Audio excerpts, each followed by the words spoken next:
Hello and welcome back to another episode of Beyond the To-Do List. I'm your host, Eric Fisher, and this is the show where we talk to the people behind the productivity. This week I'm excited to share with you a conversation that I had with author Annie Mckee about her new book, How to Be Happy at Work. We talk about what are some of the things that make us unhappy about work and identify those things so that we can eliminate or change them or have a proper perspective on them. Because happiness is not all about emotions, but it's also about thoughts and perspective on where you are and what it is you're wanting to do and where you're wanting to go to.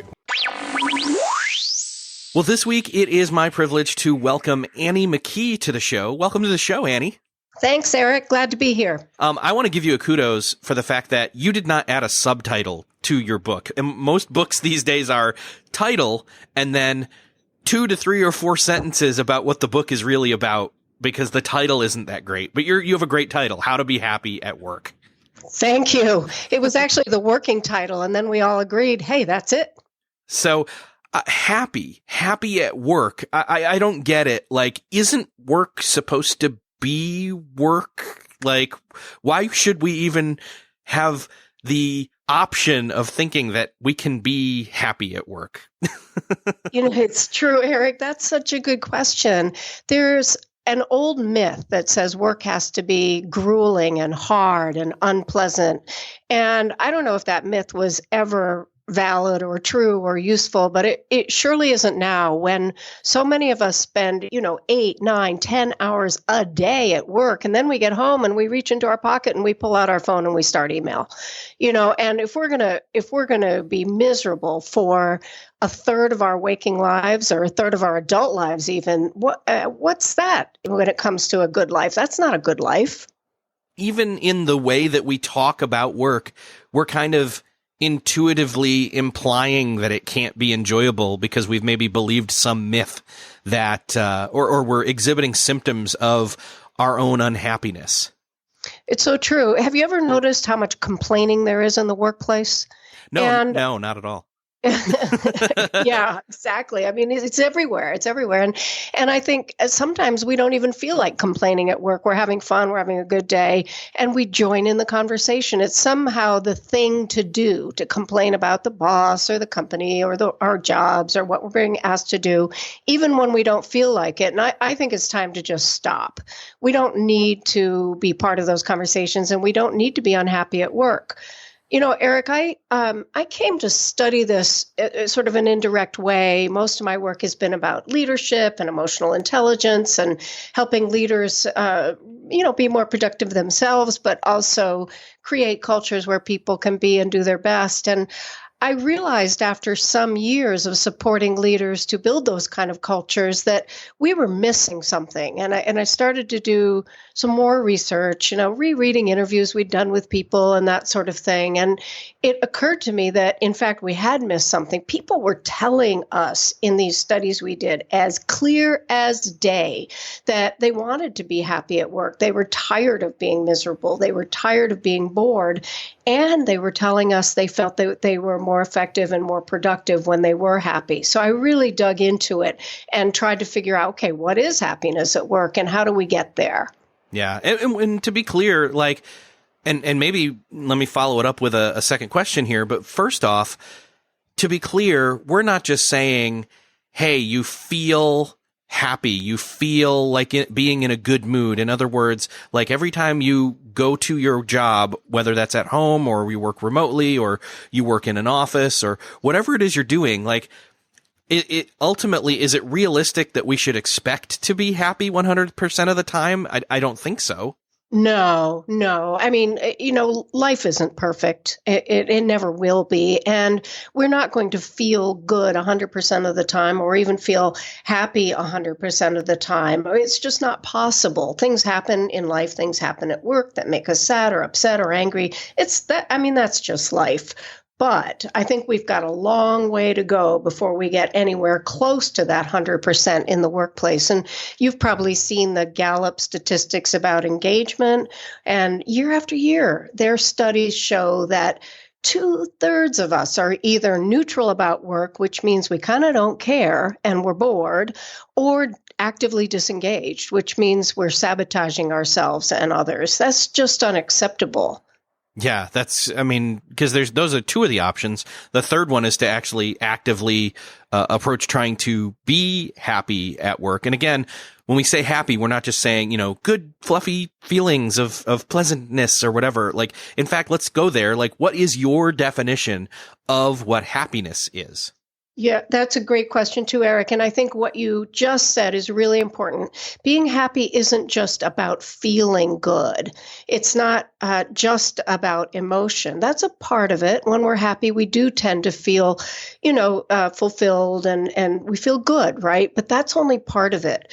What I discovered is that in the workplace, happiness is comprised of three things.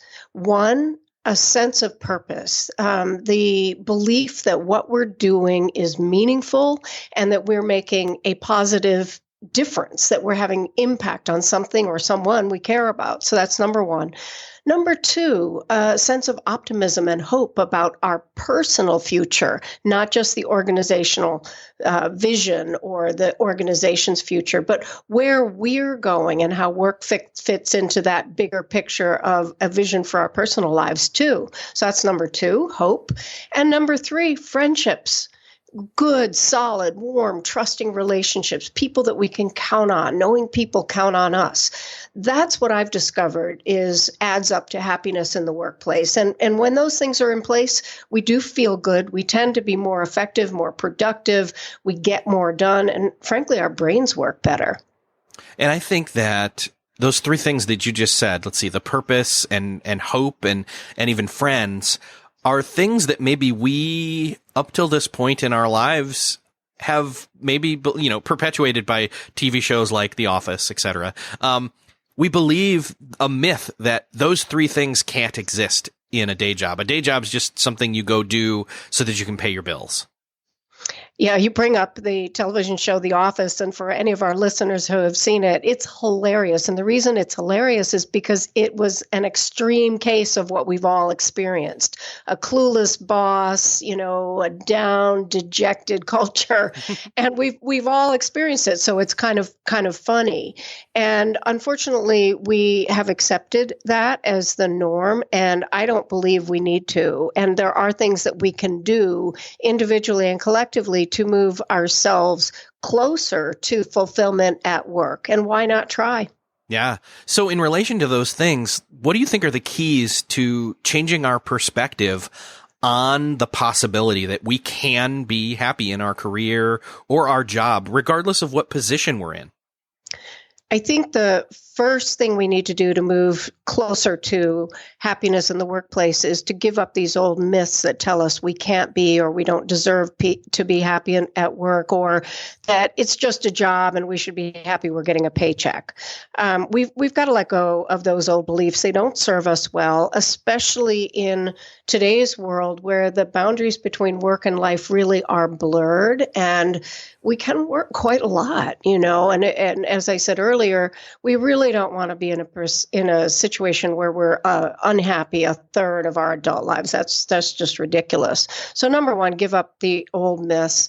And then, Eric, we've got to look at ourselves. We've got to ask the question, am I contributing to my own dejection or unhappiness at work? Is there anything that I'm doing that is actually part of the problem, rather than pointing fingers at the boss or the company? And, I know there are bad bosses out there. I had one once, Eric. He was awful. The man was toxic. And I think a lot of our listeners have had that experience. So it's not that there aren't external causes of unhappiness. There are.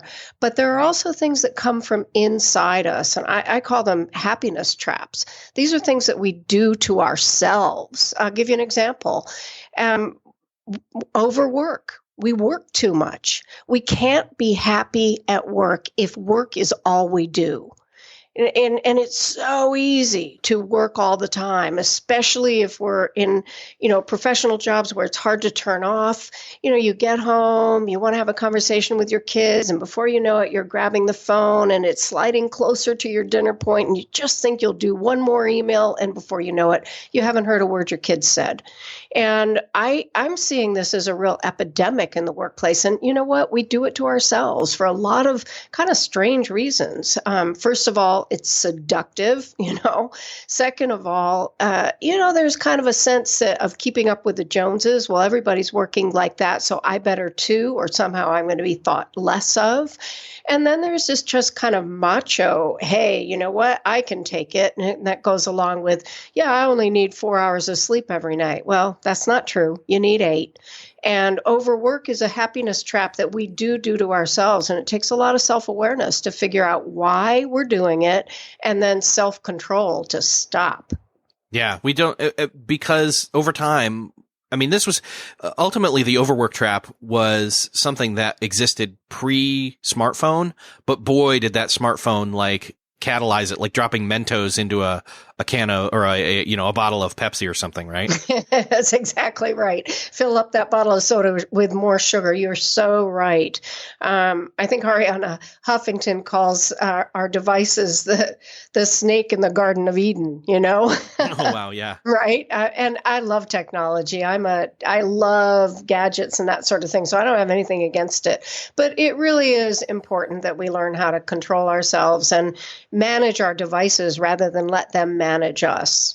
For sure. Yeah. And we've had a number of episodes specifically about that. So I'll list some of those in the show notes for this episode for people to take a deeper dive with that. But yeah, the technology just enables us to have this always on mentality when it comes to our work. And it then bleeds into every other, crevice of time in our lives. It really does. It really does. You've got messages and Messenger and checking Facebook and checking email, and you better check that voicemail still too. It's ridiculous. And again, I love being active. I love my work. I really like being in communication with people, like a lot of our listeners probably do. But we gotta set some boundaries. And Eric, a funny little statistic. A number of years ago, there was a study done on how many hours that Americans work. And as it turns out, we're working a full month more a year than we were 20, 25 years ago. And that study was done a few years ago. I bet it's gone up. Last I checked, there were 12 months in the year. So where's that time coming from? It's coming from our families and our exercise time and our downtime and our reading time and our go for a walk time. Oh, totally. Yeah. And we've got to reclaim that time. We have to. We do. We burn up and we burn out. Stress is a real happiness killer, and overwork is one of the surest ways to get there. So say we start to get a handle on that. That still doesn't mean we're necessarily going to be happier at work, although it's going to start us in the right direction. What about hope? Yeah. A lot of times I've encountered leaders who think that an organization's vision is motivating enough for people to keep them going and keep them excited about the future. And, even in the best organizations with even a noble vision, it's not enough. So I and some of my colleagues, Richard Boyatzis in particular, have been looking at what does it take to really fill us with hope and keep us fueled and ready to go and resilient, even when we encounter those, normal challenges, big and little, that we all face at work and in life. And what we've discovered is that people need a vision of the future that is truly personal, that includes aspects of personal life like relationships, family, health and well-being, whatever we love to do, and of course, work, learning, mastery, all those kinds of things. It's a very, very personal journey getting to the point of having a vision that incorporates work, but isn't just about work. And when we've got that kind of a vision in front of us, it's amazing how much better we can deal with stress, how much more resilient we are, how much more we can tolerate when it comes to challenges and obstacles, because we know where we're going. And so this is a case where it really, the hope and the vision of our future doesn't necessarily have to be tied with our workplace or our current workplace. It has to do more with, I am on the right track. I have things going for me, or I am working on things to better myself. I am making progress in that sense. And so even if I'm not totally happy at work, I will be happier than I would have been at work if I were miserable in the rest of my life. Is that what you're saying? Yeah, Eric, that's absolutely right. This kind of a vision, which anybody can do, and listeners, take your computer out or your tablet or a pad of paper sometime next weekend and sit down for a couple of hours and think about the aspects of your life that really matter to you. It's a little bit different for everybody, but relationships, family, health, and well-being usually make the list. And then there are a few other things too. I'm not sure what they are for you, but you can really figure that out and then start writing. What would you like your life to look like in 5-10 years?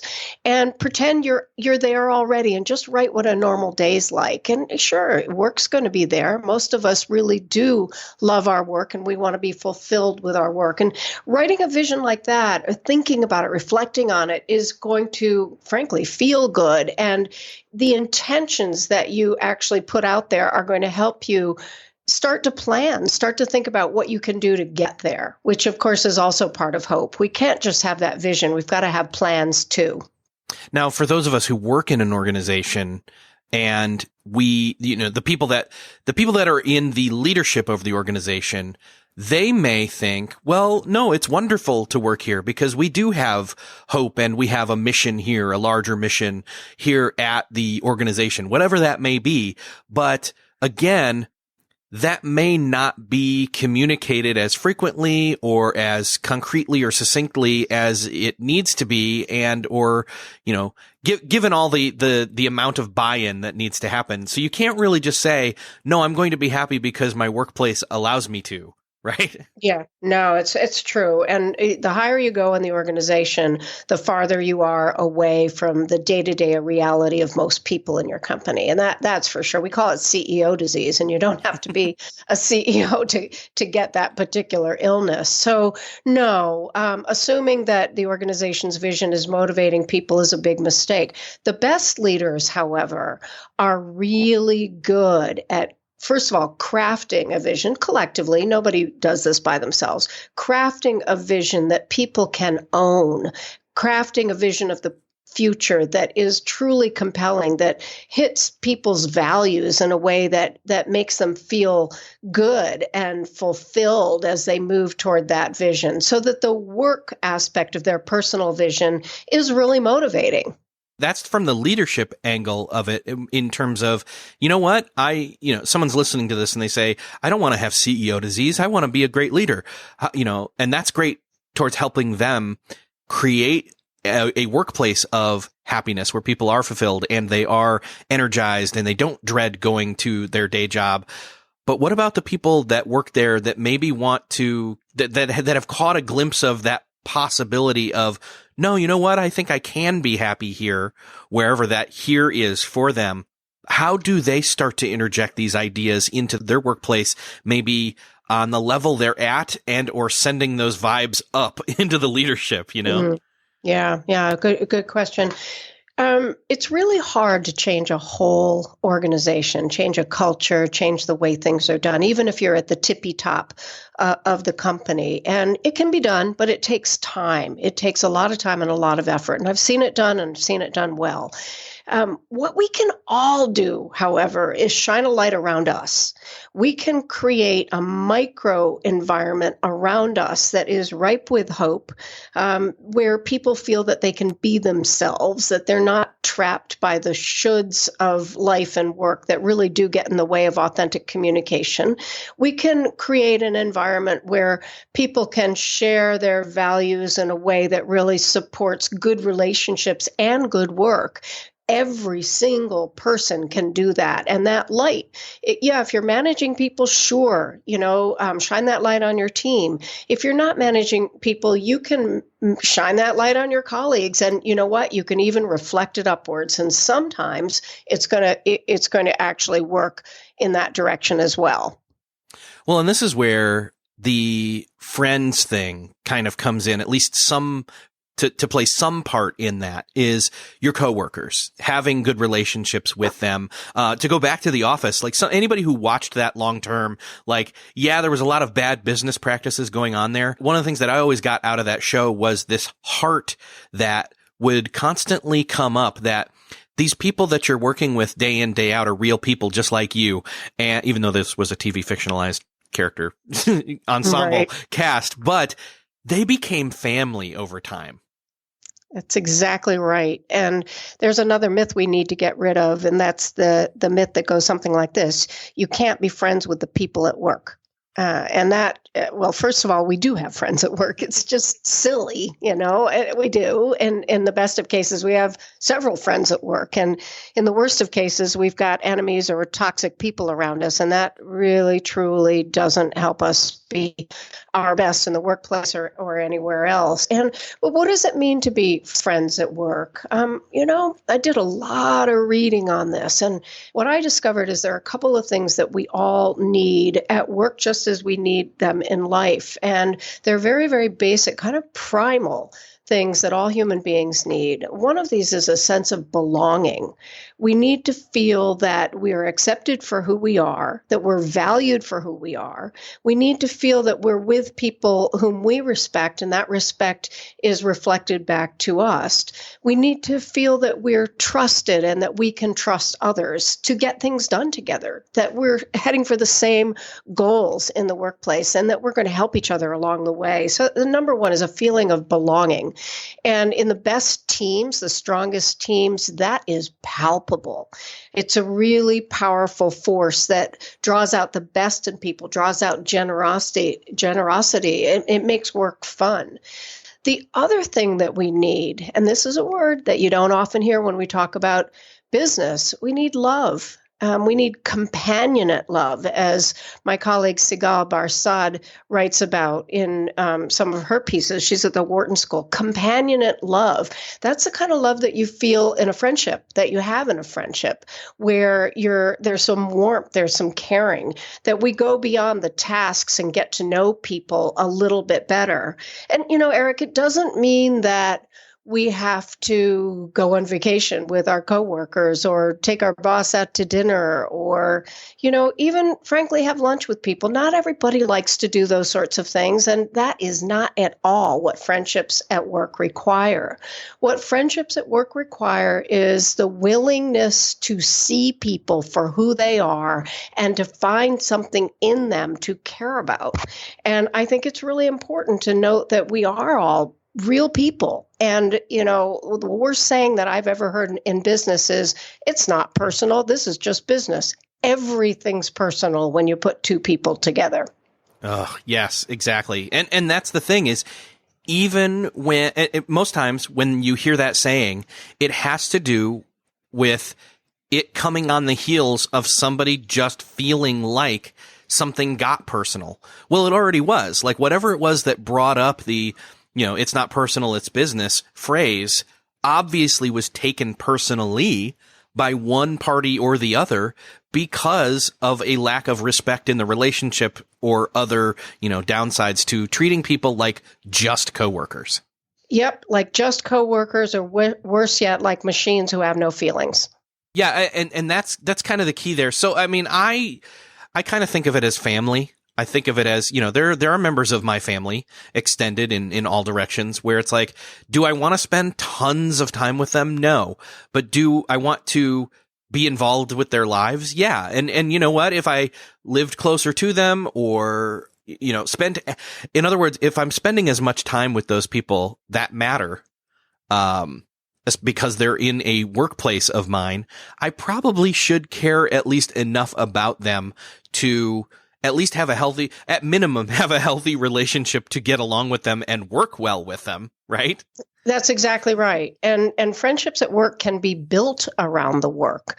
They can be built around digging deep and trying to understand what are our shared goals and what does this goal mean to you? And if we actually succeed together, what does that mean to you? How can we help each other? You can actually build really good relationships around the work. And as you go, getting to know people, getting to know their likes and their dislikes and their style and their way of approaching learning and their how they deal with conflict, all of the above really makes a difference. And when we take the time and make an effort to get to know people like that, people notice.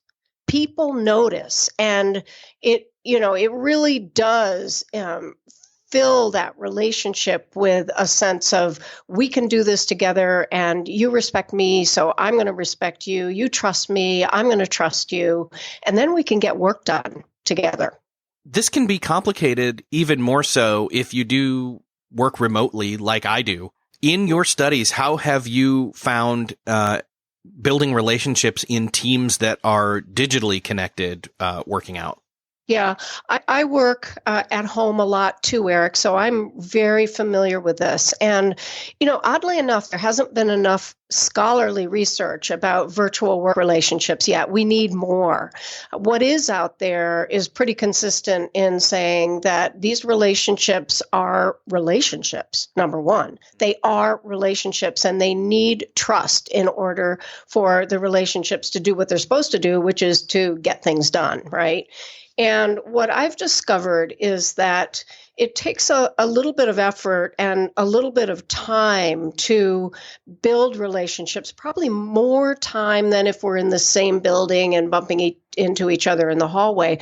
Because we're on the phone or we're on the computer, we're on a video call or something like that. And the tendency is to jump right into the task. I've done this myself. I know it's really tempting. Instead of a little bit of discussion at the beginning. Hey, how are you? Where are you today? What's up with you? Are you working at home? Just that, 10 minutes with people on the phone or on video begins to establish a little bit of connection. And over time, that allows the conversation to get a bit bigger. What kind of values do we want to uphold in our virtual relationship? How are we going to demonstrate trust, for example? What does trust mean to you? Does it mean consistency or does it mean timeliness? It means different things to different people in the work context. And we can also determine what norms, what guidelines, what rules of the road we want in our team or in our relationship, in our virtual relationships. Yeah, that's some of the stuff that I do with my team, and ideally try to do when I'm part of other teams, is to have those connections and to foster them digitally, even if I do that in, say, like a digital way with one-on-one calls or having time outside of the meeting, just to catch up. Right. A digital water cooler.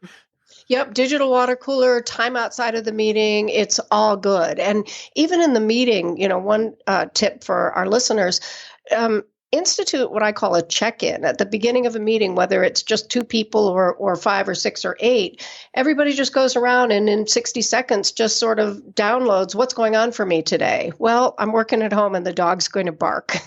Or, I've had a tough day. That report that was due is not going to get in today and I'm feeling a little down about that. Or I've had a great day. And just that 60 seconds of sharing makes the group feel tighter and it builds that sense of belonging, and then you can get on to the work. Well, I think that this is a great place to land. I think that ultimately taking ownership in and of ourselves for our own happiness and not just expecting it to come from our workplace as an entitlement in the same way that they, owe us our paycheck is a great way to move forward. We can definitely own our own purpose, our own hope, and our own relationships. I couldn't agree more, Eric. That's very, very true. I think it's time to stop waiting for the boss or the company to do it for us, and let's do it ourselves. And if enough of us do, we will change that organizational culture. We will change the climate in our teams and in our organization.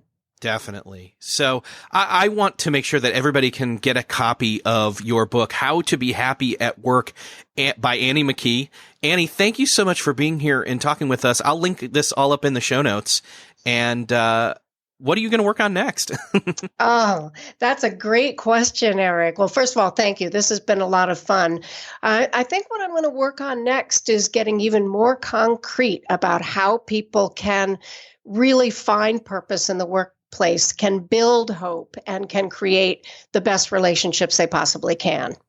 Awesome. Well, I'm excited. Keep me posted when that next book that dives deeper in your work with that comes out, and we can talk again.